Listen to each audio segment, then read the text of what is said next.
کله کله صدقه د بچو په لاس باندې ورکول پکار صدقه د بچو په لاس باندې ورکول پکار د دې دا فائدہ وی چې کله د بچو په لاس تاسو صدقه ورکوي نو تاسو په بچو کې د صدقې ورکولو جذبه پیدا شي او کنا زه د بچو په لاس صدقه نه ورکوم نو بچو خو به وای چې پلار خو مې سم شوم پړق دی نو زه به د هغې نه هم ډېر زیات شوم پړق شم یو سړي شات راوړو خو لږ داسې شوم پړق غوندې و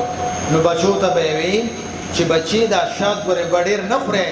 دا چې ته ختم نشي نو بوتل له به سر دغه کړو او په دې بوتل پورې نوړی مه او خورې نو هغه بچو یې بوتل پورې نوړی مګله او خوړی یو ځل دا پلار نو هغه شي چې د پالمارۍ کې تاله شوی پاتې شو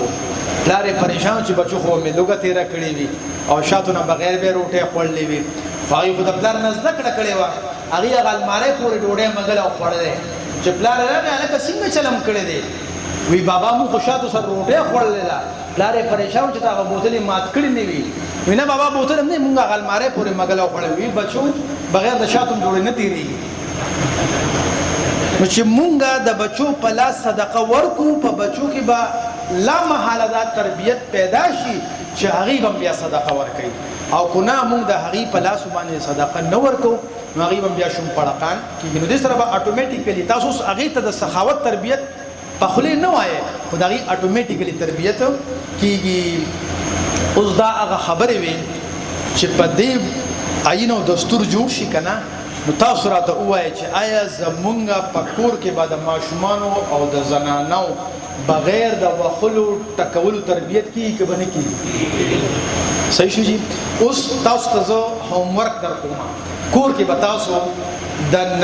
د روحاني تربیت لپاره هم دقه شانتې شیخونه ولیکئ او هغه به ځان له پخپله جوړ کړي د قرآن او د حدیث په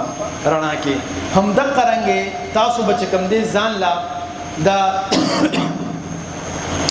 علمی تربیت لپاره خپل آیین او دستور جوړ کې